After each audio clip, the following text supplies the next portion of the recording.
మన ప్రభువును రక్షకుడైన యేసుక్రీస్తు నామమున గుడ్ సమర్థనారు మీ కుటుంబ సభ్యులను మీ అందరికీ శుభాభివందనాలు తెలియజేస్తూ ఉన్నాను. దేవుని యొక్క మహాకృపను బట్టి గతించిన వారమంతా దేవతి దేవుడు తన కృపలో మనందరినీ కాపాడి సంరక్షించి మన బ్రతుకులో మరి యొక్క పునరుద్ధరణ దినం దయచేసి ఆయన సన్నిధానంలో ఆయన బిడ్డలుగా ఆయన నామాన్ని కనపరచడానికి, స్తుతించడానికి, ఆరాధించడానికి, దేవుని యొక్క వాక్యముతో మన జీవితాలను సరిచేసుకోవడానికి, మనము దేవునికి మరింత దగ్గరగా అవడానికి దేవుడు మనకిచ్చినటువంటి కృపను బట్టి మనమందరం కూడా దేవునికి వందనములు, స్తుతులు, స్తోత్రాలు చెల్లించవలసిన వారమై ఉన్నాము. దేవుని యొక్క మహాకృపను బట్టి మరి గత వారములో, గత 2 వారాల్లో ఈ డిసెంబర్ నెలంతా కూడా మన ట్రైబల్ సేవకుల క్రిస్మస్, ట్రైబల్ ప్రజల క్రిస్మస్, ఇంకా అన్ని క్రిస్మస్లో కూడా దేవుని మహిమార్థమై మరి చాలా చక్కగా ఘనముగా జరిగాయి. అనేక మందికి మనము దేవుని యొక్క ప్రేమను కూడా తెలియజేసాం. అందుని బట్టి దేవాతి దేవునికి మనం అందరం కూడా వందనాలు చెల్లించాలి. ఎందుకంటే ఈ క్రిస్మస్ కాలంలో దేవుని బిడ్డలుగా దేవుని యొక్క ప్రేమను పంచే భాగ్యము దేవుడు మనకిచ్చాడు. రెండవదిగా మనం ఆలోచన చేస్తూ ఉన్నప్పుడు ఈ సంవత్సరం చివరిలో మరి ఆఖరి ఆదివారముగా మనం చూస్తూ ఉన్నాం. అంత మాత్రమే కాదు కానీ క్రిస్మస్ తరువాత మొట్టమొదటి ఆదివారంగా కూడా మనం చూస్తూ ఉన్నాం. దేవుని యొక్క వాక్యమును ధ్యానం చేయడానికి ముందుగా ఆత్మదేవుని సహాయాన్ని నడిపింపు కోరుకుందాం. కృపయు కనికరం గల ప్రియ పరమ తండ్రి, వందనాలు, స్తుతులు, స్తోత్రులు నాయన. దేవుని కృపను బట్టి ఉదయకాల సమయంలో మరి ఒక్కసారి నీ పాద సన్నిధికి రావడానికి మీరు చూపిన కృపను బట్టి నీకు వందనములు, స్తుతులు, స్తోత్రాలు. కొద్ది నిమిషములు నీ వాక్యము ధ్యానింపున ఏంటంటే నీ ఆత్మచేత నన్ను మమ్మల్ని నడిపించండి. నా నోటి మాటలు, నా హృదయ ధ్యానము నీ దృష్టికి అంగీకారములుగా చేయమని, మహిమ పొందుకోమని నీ ప్రియకుమారుడు మా రక్షకుడైన యేసుక్రీస్తు నామమున మిక్కిలి వినయంతో ప్రార్థించి వేడుకొనుచున్నాము తండ్రి. ఆమేన్. క్రిస్మస్ తరువాతి మొట్టమొదటి ఆదివారము మరియు డిసెంబర్ నెలలోనికి చివరి 2024 డిసెంబర్ చివరి ఆదివారంలోనికి మనం వచ్చి ఉన్నాం.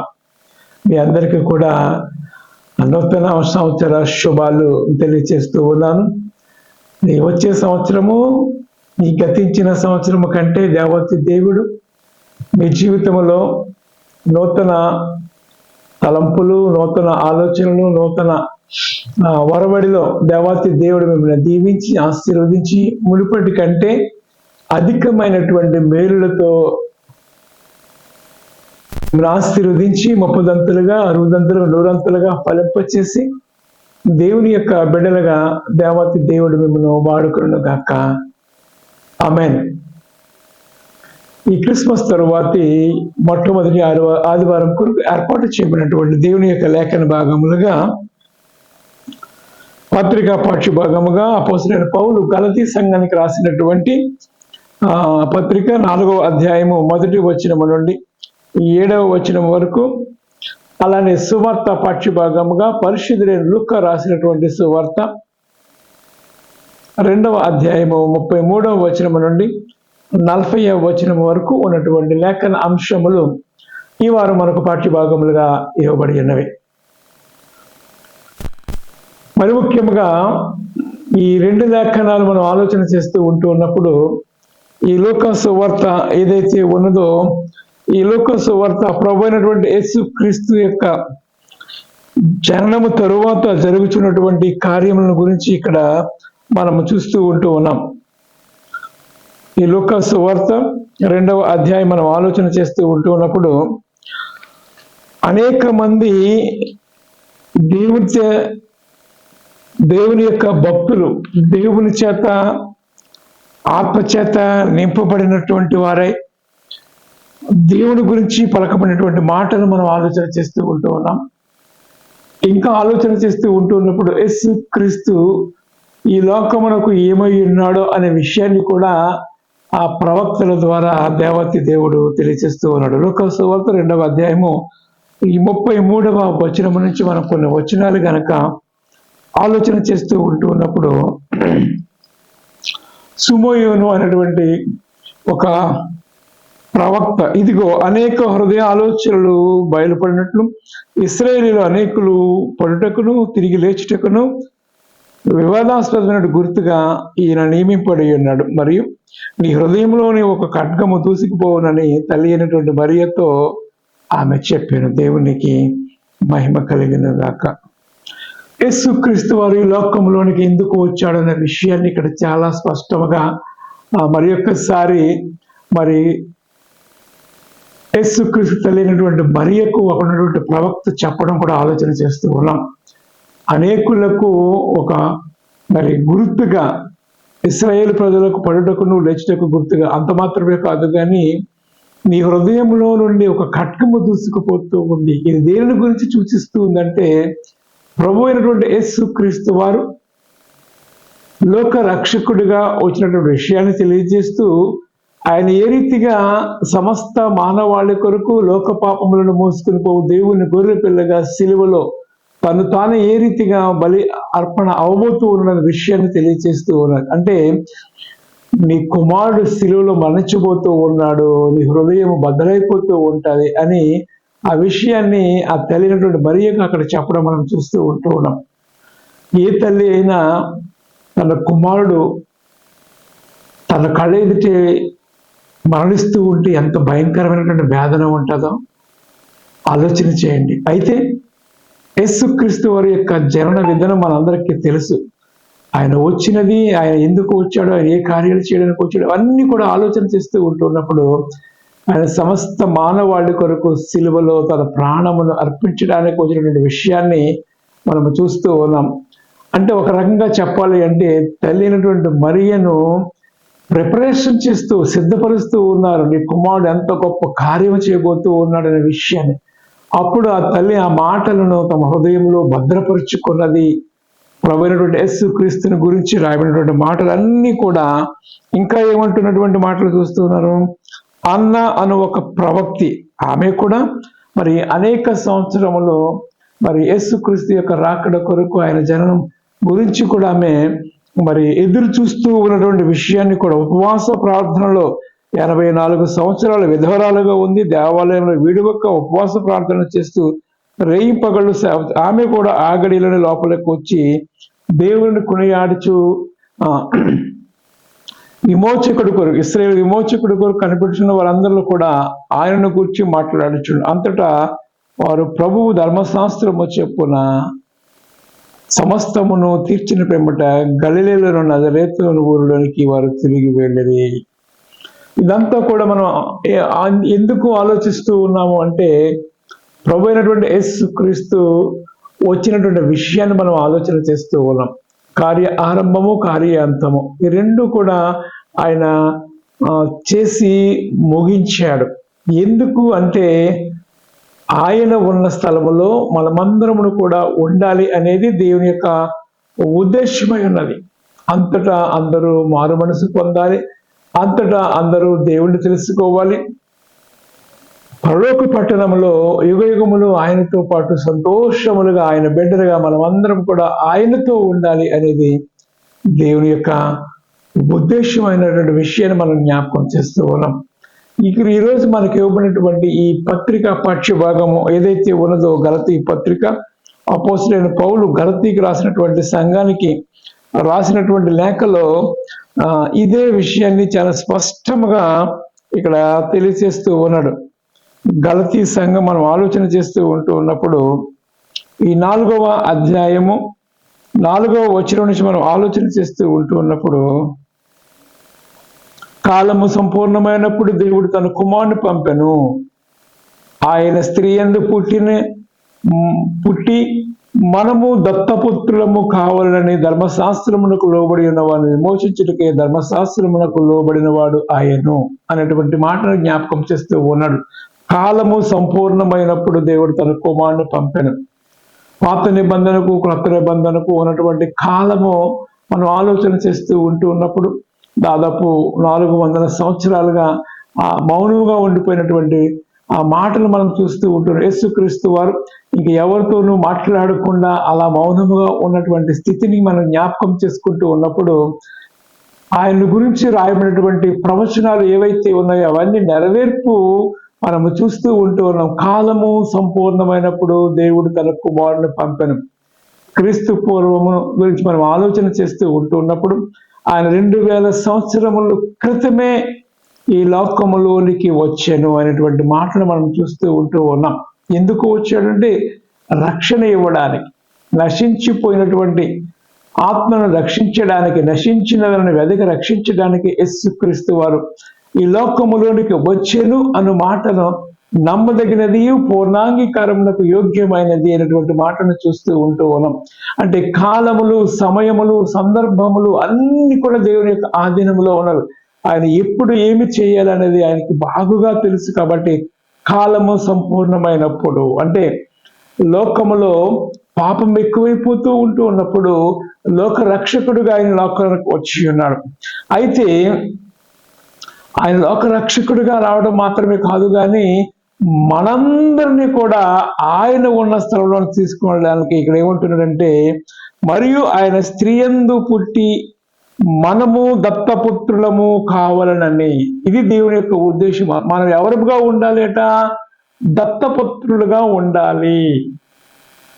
దత్తపుత్రులుగా ఉండాలి అంటే ఈ దత్తపుత్రత్వము లేక దత్తత, ఒక వ్యక్తిని లేక ఒక కుమార్తెని, ఒక కుమారుని, బాలుని మనం దత్తత తీసుకుంటూ ఉన్నప్పుడు ఒక చట్టబద్ధమైనటువంటి ఆ ప్రణాళిక ఉంటూ ఉంటుంది, ఒక నియమ నిబంధనలు ఉంటూ ఉంటాయి.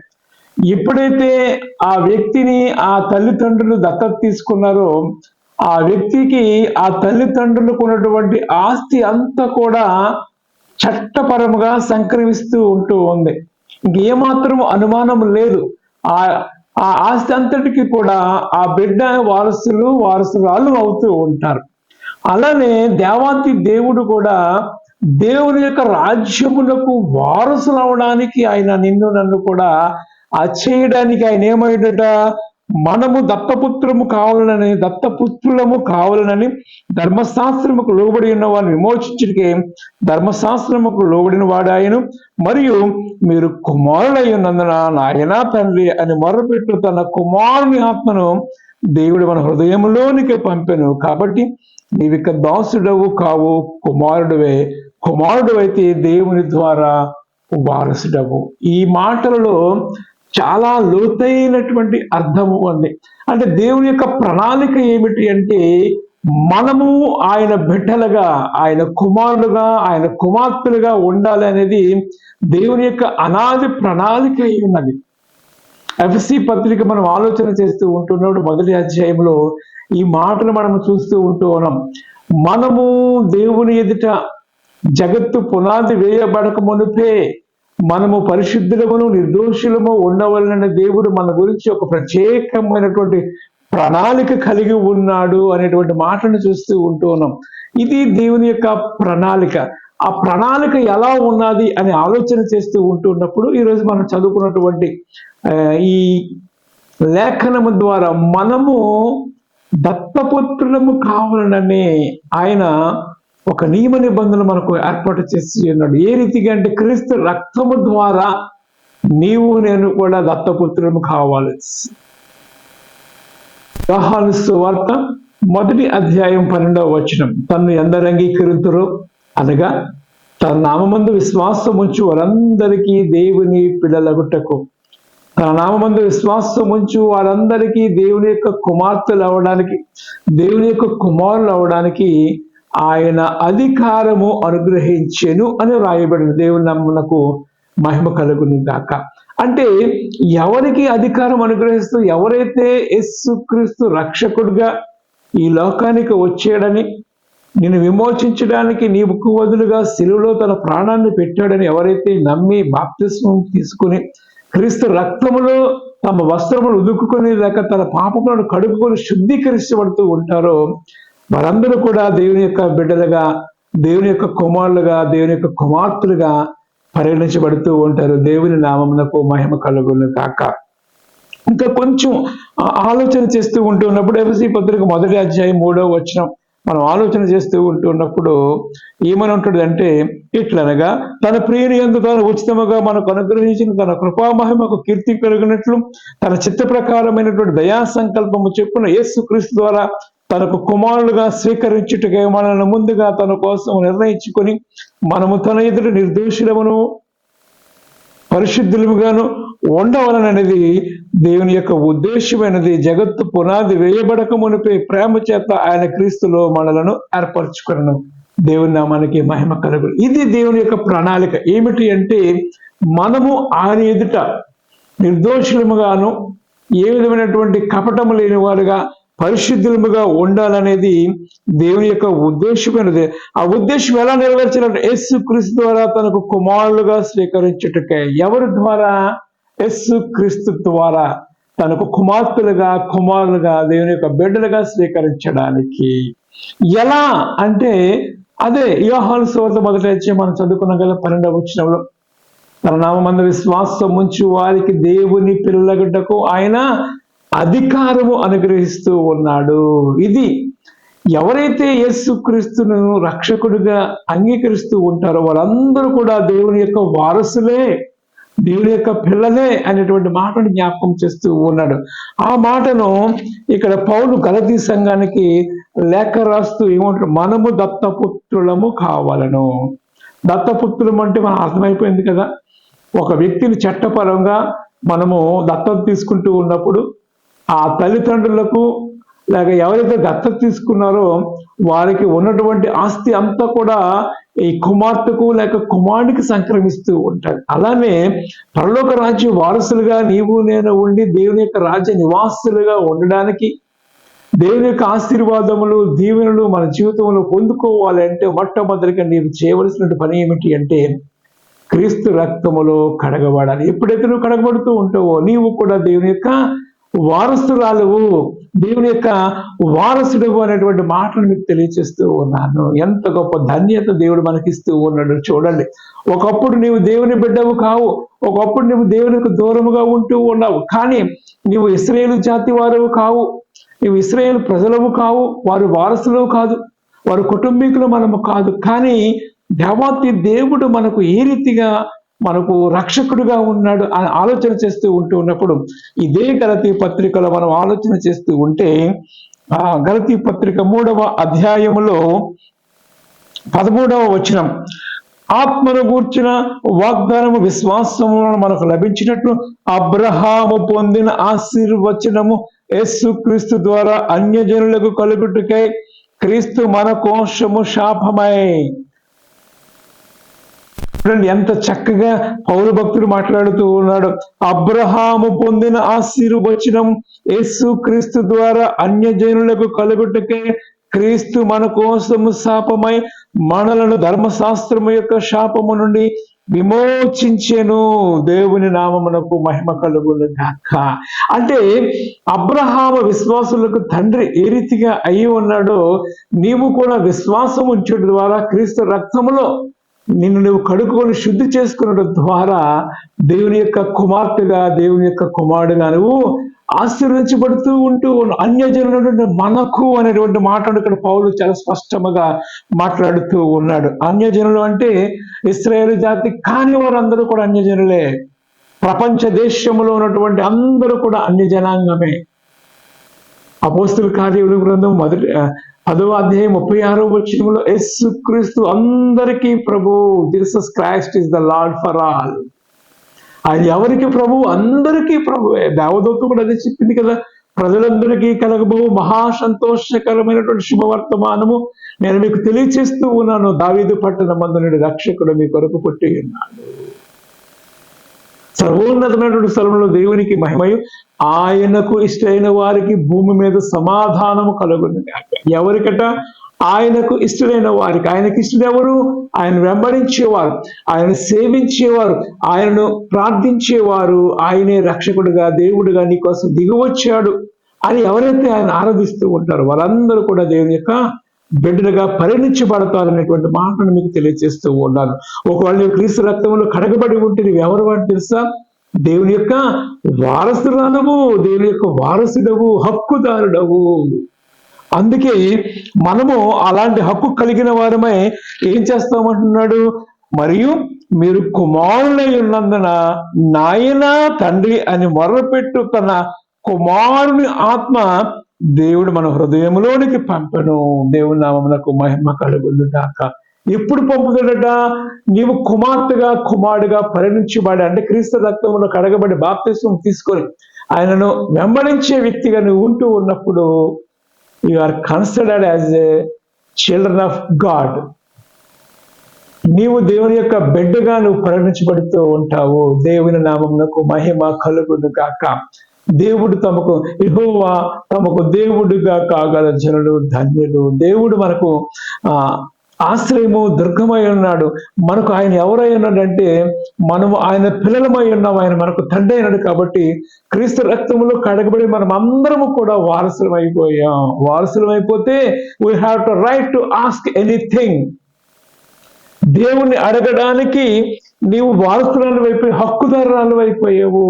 మన కడుపున పుట్టినటువంటి బిడ్డలు మనం ఎలా అడుగుతూ ఉంటారు, డాడీ మమ్మీ నాకు ఇది కావాలి, మమ్మీ డాడీ కావాలి, ఇది కొనండి, ఈ వస్తువు నాకు కావాలి, ఇది నాకు కావాలి అని అడుగుతూ ఉంటారు. కొని ఇచ్చేంత వరకు కూడా వాళ్ళు ఏం చేస్తూ ఉంటారు, అడుగుతానే ఉంటూ ఉంటారు. మనం ఏం చేస్తూ ఉంటాం, ఇంకా నన్ను వదిలేరు, ఇది కొనాలనేటువంటి ఆలోచన కలిగి మనము వారి అవసరాలు తీరుస్తూ ఉంటాం. ఎందుకంటే తల్లిదండ్రులు కదా మన బాధ్యత. అలానే దేవతి దేవుడు ఆయన బిడ్డలు మనము ఏది అడిగినను, if you ask me my name, నా నామమును మీరు ఏమి అడిగిన నేను మీకు ఇస్తూ ఉంటాను. ఎప్పుడు if you are consider as his children, నీవు దేవుని యొక్క కుమార్తెగా దేవుని యొక్క కుమారుడిగా పరిగణించబడుతూ ఉంటున్నప్పుడు నీవు దేవుని అడగడానికి నువ్వెవరో అయినావు, వారసురాలు వైపు ఉన్నావు, హక్కుదారురాలు అయిపోయావు. అది మాట్లాడుతూ ఉన్నాడు. నీవు హక్కుదారురాలు అయిపోతే దేవునితో అబ్బా తండ్రి అని మొరపెట్టడానికి దేవుడు మనకు దాస్యపు ఆత్మను ఇవ్వలేదు కదా, దత్తపుత్రాత్మను మనకి ఇచ్చి ఉన్నాడు. ఇది దేవుని యొక్క ఉద్దేశం. ఎఫెసీ పత్రిక మొదటి అధ్యాయం అంతా కూడా మీరు చదివినట్లయితే మీకు చాలా స్పష్టంగా అర్థమైపోతూ ఉంటుంది. This is the plan of God. దేవుని యొక్క ప్రణాళిక మానవుడు మన ఎడలో ఉన్నదనే విషయాన్ని మనం చేసుకోవాలి. అది దేవుని ప్రేమ. ఈ క్రిస్మస్ కాలంలో దేవుడు మనల్ని ఏ రీతిగా చూస్తున్నాడు, తన బిడ్డలుగా చూస్తూ ఉన్నాడు, తన కుమార్తెలుగా తన కుమారుడుగా చూస్తూ ఉన్నాడు రక్త నిబంధన ద్వారా. అందుకే అంటూ ఉన్నాడు, మరియు మీరు కుమారుడైనందున తండ్రి నాయన అని మొర్రపెట్టు తన కుమారుని ఆత్మను దేవుడు మన హృదయంలోనికి పంపెను. ఎప్పుడైతే నువ్వు ఆత్మచేత నింపబడుతూ ఉంటావో నీవు దేవుని బిడ్డగా ఉంటూ ఉంటావు. దేవుడు తన ఆత్మ నీలోనికి వస్తుంటుంది. ఆయన నీతో ఉంటాడు, నీలో ఉంటాడు, నీ ద్వారా వాడుకుంటూ ఉంటాడు, నిన్ను వాడుకుంటూ ఉంటాడు. ఇది దేవుని యొక్క ప్రణాళిక. ఇంకేమంటూ ఉన్నాడు, కాబట్టి నీవు ఇక దాసుడవు లేక దాసురాలవు కావు, నువ్వేమైపోయావు, కుమారుడు అయిపోయావు, కుమార్తె అయిపోయావు. దేవుని నామమునకు మహిమ కలుగును గాక. ఈ ఉదయకాల సమయంలో ఈ డిసెంబర్ మాసము చివరి వారములో నీవు దేవుని యొక్క కుమారుడుగా మారిపోయావా, దేవుని యొక్క కుమార్తెగా మారిపోయావా? మారిపోతే నీవు హక్కుదారురాలువే దేవుని యొక్క రాజ్యమునకు. దేవుని యొక్క రాజ్యమునకు హక్కుదారు. ఆ ఆశీర్వాద ఫలముల జీవితంలో ఫలించడానికి అవకాశం ఉంది. అందుకే అంటున్నటువంటి మాట ఏంటంటే, నీ యొక్క దాసురాలవు కావు, కుమార్తెవు లేక కుమారుడు దేవుని ద్వారా వారసుడవు లేక వారసురాలవు అనే మాటను జ్ఞాపకం చేస్తూ, నాయన తండ్రి అని మొర్రపెట్టు తన కుమార్తెను లేక కుమారుని ఆత్మను, తన కుమారుని ఆత్మను దేవుడు మన హృదయంలోనికి ఇచ్చాడు. ఇది మనము నేర్చుకోవలసినటువంటి అవసరం ఉన్నది అనే విషయాన్ని జ్ఞాపకం చేసుకోవాలి. If you are filled with spirit, మీరు ఏదైనా అడగొచ్చు, నా నామం మీరు ఏది అడిగినను నేను ఇస్తానటువంటి మాట. ఇంకేమంటున్నట్టే రోమా పత్రిక 8వ అధ్యాయము, రోమా పత్రిక 8వ అధ్యాయము 15వ వచనాన్ని కానీ మనం ఆలోచన చేస్తూ ఉంటున్నప్పుడు అపోస్తలుడైన పౌలు రోమా సంఘానికి లేఖ రాస్తూ ఈ మాటను 8వ అధ్యాయం 15వ వచనం, 8వ అధ్యాయము మనం ఆలోచన చేస్తూ ఉంటూ ఉన్నప్పుడు 15వ వచనంలో అంటాడు, దేవుని ఆత్మ చేత ఎందరూ నడిపింపబడుతారో వారందరూ కూడా దేవుని కుమారులై లేక దేవుని కుమార్తెలై ఉందరు. ఏలయనగా మరలా భయపడుటకు మీరు దాస్యపు ఆత్మను పొందలేదు కానీ దత్తపుత్రాత్మను కలిగిన వారమై దత్తపుత్రాత్మను పొందిన కాబట్టి ఆ ఆత్మను కలిగిన వారమై మనము అబ్బా తండ్రి అని మొరపెట్టుచూ ఉన్నాము. మనము దేవుని పిల్లలమని ఆత్మ తానే మన ఆత్మతో కూడా సాక్ష్యం ఇచ్చుచూ ఉన్నాడు. మనము పిల్లలమైతే వారసులము అనగా దేవుని వారసులము క్రీస్తుతో కూడా మహిమ పొందుటకు ఆయనతో కూడా శ్రమపడి ఆయన తోడు వారసులము. దేవుని నామమునకు మహిమ కలుగును గాక. దేవుడు ఎంత అథారిటీ మనకి ఇస్తూ ఉన్నాడో చూడండి. మనము నాయన తండ్రి అబ్బా తండ్రి అని మొరపెట్టుకోవడానికి మనము దత్తపుత్రాత్మను పొందుకుని ఉన్నాము. ఎప్పుడైతే మనం ఆ రీతిగా ఉంటూ ఉన్నామో ఏదైనా అడగడానికి, దేవుని యొక్క ఆశీర్వాదాలు పొందుకోవడానికి, దేవుని యొక్క దీవెనలు మనం పొందుకోవడానికి మనకు రైట్ ఉంది. నాకు ఎందుకు ఇవ్వవు ప్రభువా, నాకు ఎందుకు ఇవ్వవు, నేను క్రీస్తు రక్తంలో కడగబడి ఉన్నాను, నేను నీ కుమార్తెను, నేను నీ కుమారుడు కదా, నువ్వు నాకు తండ్రివి కదా, నువ్వు వాగ్దానం చేస్తావు కదా అని మనం అడగడానికి హక్కుదారులం అయిపోయి ఉన్నాము. ఆ దత్తత ద్వారా ఏ రీతిగా అయితే ఆ కుమార్తె లేక కుమారుడు ఆ ఆస్తి అంతటికి వారసులు అయిపోతూ ఉంటారు, నీవు కూడా దేవుని యొక్క రాజ్యములో దేవుని ఆశీర్వాదాలు పొందుకోవడానికి వారసురాలు అయిపోయాను అనేటువంటి మాటను మనం జ్ఞాపకం చేసుకోవాలి. ఇంకేమంటూ ఉన్నాడు, మరలా భయపడుటకు మీరు దాస్యపాత్మను పొందలేదు కానీ దత్తపుత్రాత్మను పొందితిరి.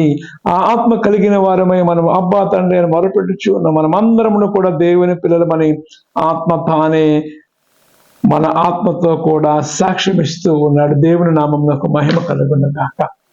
అయితే ఈ ఉదయకాల సమయంలో నీవు దేవుని యొక్క వారసురాలువేనా, దేవుని యొక్క వారసురాలువేనా, దేవుని యొక్క వారసుడివేనా ఆలోచించుకో.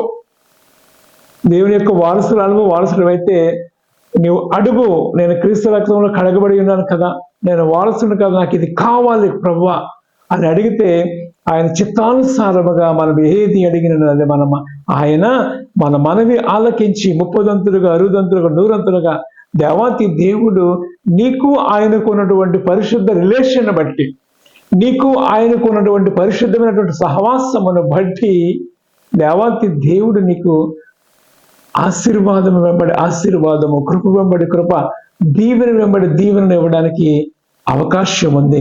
కాబట్టి నీవు కూడా వారసులు అయితే దేవుడు అరితిగా నేను ఆశీర్వదించడానికి ఇష్టపడుతూ ఉన్నాడు.